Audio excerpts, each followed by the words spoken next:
그 장윤기 사건, 네, 아까 장관님께서 뭐 검사들이 언론 플레이 안 하고 있다고 하셨는데 뭐 이례적인 사건은 맞습니다. 네. 장관님도 그렇게 말씀하셨고, 근데 이제 검사들이 언론 플레이하고 조선일보, 한동훈, 지금 국민의힘까지 같이 합세해가지고 똑같은 말들을 하고 있거든요. 이 사건으로요. 그런데 지금 조선일보가 무슨 얘기를 했냐면 검찰 개혁을 하겠다는 민주당이 살인자 편에 서고 있다. 한동훈은 오늘도 조선일보와 똑같은 말을 하고 있어요. 살인자 편인가? 그렇습니까?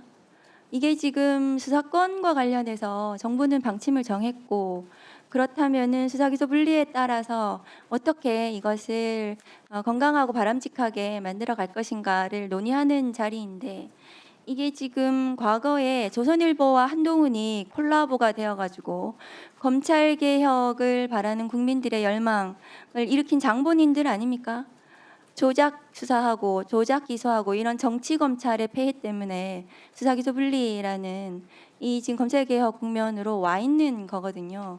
지금 이렇게 부하 내동하는 검사들 언론 플레이를 장관님께서 감시하셔야 된다고 저는 생각합니다. 저는 뭐 이게 검사들이 이 사건을 갖고 뭐 한동훈 의원이나 또는 국민의힘과 뭐 소위 말하면 작당을 해갖고 언론 부여한다고 생각하지는 않습니다. 다만 이 사건이 아시는 것처럼 송치된 이후에 여러 가지 의혹들이 제기됐기 때문에 그와 관련해서 광주지검에서 필요한 조치들을 하고 있고, 저는 언론들이 집중적으로 취재를 하고 있기 때문에 나오는 거지, 저희가 의도적으로 뭐 이걸 갖고서 다른 의도를 갖고 언론 플레이한다는 것은 좀 지나친 것 같습니다. 그럴까요? 저는 오해라고 생각합니다. 네. 네. 이 사건은 이제 살인으로 송치가 됐는데 강간 살인으로 제명이 변경됐습니다. 네네. 변경된 이제 중요한 요인들을 봤더니 경찰에서는 리얼돌에 대해서 경찰 단계에서 사진을 촬영하고 DNA 채취도 했습니다. 그리고 그 범죄 분석관이 이게 성적 목적의 개연성이 있다라고 결론을 냈고, 그래서 경찰 입장에서는 강간 살인으로 송치할 수도 있었고 그냥 살인으로 송치할 수도 있었던 그런 사안인데, 그냥 살인으로 송치한 부분에 대해서 검사가 지금 보니까 이 사건이 송치 이후에 5월 22일 날 광산경찰서에서 추가적인 범행, 그러니까 범행 당일날 이 장윤기가 범행을 저지른 이 당일날 다른 강간 사건이 있었던 거예요. 네. 그래서 아마도 다른 피해자에 대한 강간과 이게 연이어 가지고 이렇게 갔다면 이것은 강간의 고의가 있었던 것이 아닌가 해서, 그래서 그 추가적인 사건을 검사가 송치받아 보니까 종합해서 이것은 강간 살인으로 판단을 했던 것 같습니다. 그래서 여기서 좀 아쉬운 것은 광산서에서 여청계에서 아마 그 강간 사건은 수사를 했던 것 같고요. 이 사건은 강력에서 했습니다. 그 두 개를 같이 했다면 경찰에서도 강간 살인으로 송치를 하지 않았을까 이렇게 생각이 됩니다. 그리고 또 하나 아쉬운 거는 뭐냐 하면 이 사건은 경찰이 분명히 잘못했습니다. 추가적인 이런 수사 부분에 있어서 미진한 부분이 있는데, 다만 강간 살인으로 왜 송치를 안 했냐, 이 부분은 보안 수사를 하지 않더라도 검찰 단계에서는 죄명 변경은 가능하다라는 말씀을 좀 드리고, 다만 아쉬운 건 뭐냐 하면은 리얼돌 관련해서 검사들이 아버지가 리얼돌을 뭐 폐기했다 이렇게 언론 플레이가 어마어마하게 초기에 나왔는데, 리얼돌 관련해서는 경찰 단계에서 이미 사진을 촬영했고 DNA도 채취했습니다. 그럼 기록에 그게 붙어 있는 거거든요. 검사가 영장을 할 때. 그럼 리얼돌을 압수수색해라 이렇게 검사가 영장 단계에서 보안수사 요구를 할 수 있었는데도 불구하고 그것을 놓쳤던 거, 검사가 그렇게 했던 부분은 좀 아쉽습니다. 이 사건은 검사도 수사하고 있고 경찰도 수사를 하고 있습니다. 맞죠? 네, 그렇습니다. 그러면 이 경찰관에 대해서는 엄정하게 처벌이 될 것입니다. 아버지 경찰의 문제만 있는 것이 아닙니다. 아버지 검사들의 문제가 있습니다. 지난 정권 정적 죽이기 수사에 동원됐던 범죄 검사들의 조직적인 범죄에 대해서는 단 한 명도 처벌받지 않고 있습니다. 장관님, 맞습니까? 검사들은 지금 우리 오늘도 나왔는데 특검에서 검사들의 내란가담 정황까지 지금 확인되고 있는 상황에서도 검사들은 단 한 명도 이 정부가 출범한 지 1년이 돼가고 있는데도 단 한 명도 처벌받지 않고 있습니다.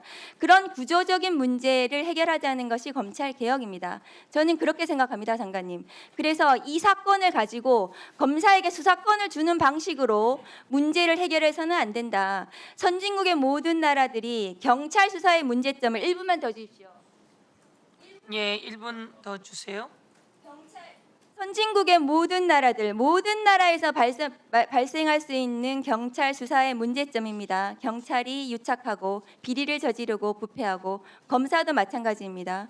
그 문제를 검사에게 수사권을 주는 방식으로 해결해서는 안 된다. 만일에 그것이 해결책이라면 다른 모든 선진국도 검사에게 수사권을 주는 방식으로 그 문제를 해결할 것입니다. 이 사건은 그렇게 논의가 되어서는 안 되고 이 사건이 처리되는 모든 과정에서 드러나는 문제점, 행안부와 법무부가 그 문제가 다시는 되풀이되지 않도록, 다시는 억울한 죽음에서 실체 진실이 제대로 발견될 수 있도록 법무부와 행안부, 검, 경이 모두 다 합심해가지고 대책을 마련해야 되고, 이번 형사소송법 개정 과정, 검찰개혁 법안 과정에서 촘촘히 두텁게 그 제도적 장치를 마련하는 것이 저는 올바른 결론이라고 생각합니다. 어떻게 생각하십니까?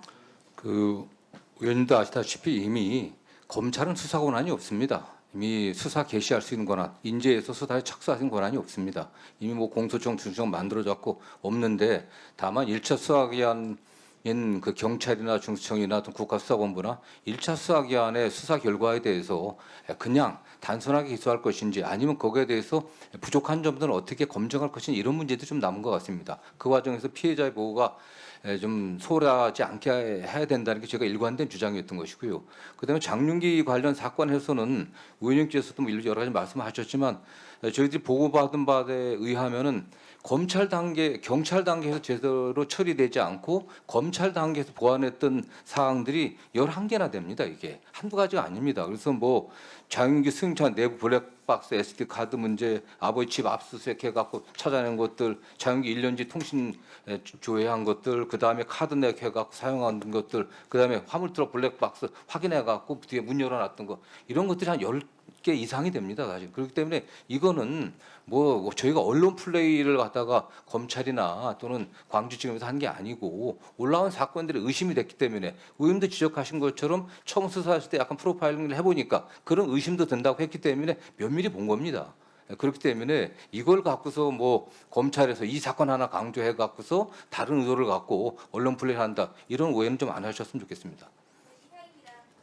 예, 수고하셨습니다. 말씀처럼 피해자가 있을 때 총동원해서 그 범죄자를 잡는 역할들이 필요하고요. 그 과정 속에서 경찰이 1차 수사를 하면서 경찰 안에서도 잘못된 게 있으면 확실하게 처벌되고, 그 수사관들이 그 아버지 경찰하고 연결되어 있는 것 같으면 바로 교체할 수 있고, 이렇게 해나가야 된다고 생각합니다. 그거는 경찰도 검찰도 중대범죄수사청도 마찬가지이면서 이 과정 속에서 또한 언론도 큰 역할을 함께 해줘서 이 범인을 잡게 되었으나, 이 범인이 더 큰 범죄가 어디 더 남아있는지도 모릅니다. 저희들이 그것은 총동원되어서 하늘에 간 우리 그 여학생은 말이 없지만 너무 가슴 아픈 일이고, 그 유족은 아주 영원히 가슴에 한이 맺힐 겁니다. 그 한을 대한민국 국민 모두가 아파하고 있는데 그걸 풀어낼 수 있게 저희 법사위와 행안위 등 모든 직역이 다 그 역할들을 함께 해야 될 거라고 봅니다. 다음은 김동아 의원님 토론해 주십시오.